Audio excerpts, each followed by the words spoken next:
Kozhikode Thamarassery fresh cut അറവ് മാലിന്യ സംസ്കരണ കേന്ദ്രത്തിനെതിരെ വീണ്ടും സമരത്തിനൊരുങ്ങി സമരസമിതി. നാളെ വൈകുന്നേരത്തോടെ സമരം ആരംഭിക്കും.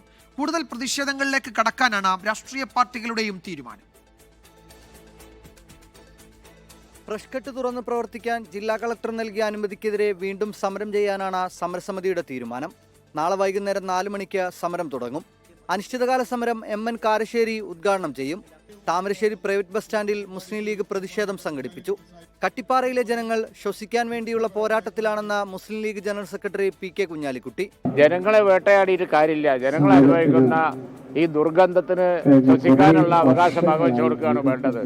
അതിന് പരിഹാരം ഉണ്ടാക്കാനുള്ള കൂടിയാലോചനകൾ ഉടനെ തുടങ്ങണം. ജനങ്ങൾ സഹകരിക്കും, യാതൊരു സംശയം വേണ്ട. പക്ഷേ അവർക്ക് ഈ ദുർഗന്ധം ശമിക്കുന്ന ഒരു തീരുമാനം ഉണ്ടായാൽ മതി. അതില്ലാതെ അവരെ അടിച്ചൊതുക്കി പ്ലാന്റ് നടത്തുക എന്നുള്ളത് അത് അസാധ്യമായ കാര്യമാണ്. പോലീസിന്റെ നരനായാട്ടാണ് താമരശ്ശേരിയിൽ നടക്കുന്നതെന്ന് MK മുനീർ MLA. ജനങ്ങളുടെ ന്യായമായ സമരത്തിനൊപ്പം ഏതറ്റം വരെയും പോകുമെന്നാണ് DYFI നിലപാട്. DYFI നിലപാടിനൊപ്പമാണ് CPM എന്ന് Thamarassery area secretary Babu K 24നോട്. ജനങ്ങളുടെ ഈ പ്രശ്നത്തിന് പരിഹാരം കാണാതെ അത് തുറന്ന് പ്രവർത്തിപ്പിക്കാൻ ആവശ്യമായ നടപടികളുമായി മുന്നോട്ട് പോയാൽ അതിനെ അതിശക്തമായി എതിർക്കപ്പെടേണ്ടതാണ്.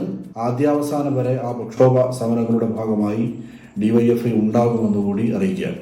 വിഷയത്തിൽ കളക്ടർ വിളിച്ച രാഷ്ട്രീയ പാർട്ടികളുടെ യോഗം UDF ബഹിഷ്കരിച്ചിട്ടുണ്ട്. ജനപ്രതിനിധികളെ വിളിക്കാത്തതിൽ പ്രതിഷേധിച്ചാണ് ബഹിഷ്കരണം. 24 കോഴിക്കോട്. ലോകത്തെവിടെയായാലും ഏത് സമയത്തും 24 വാർത്തകളും ഓഗ്മെന്റഡ് റിയാലിറ്റി പാക്കേജുകളും എക്സ്പ്ലെയിനറുകളും വിശദമായി കാണാൻ ഞങ്ങളുടെ YouTube ചാനൽ നിങ്ങൾക്ക് സബ്സ്ക്രൈബ് ചെയ്യാം.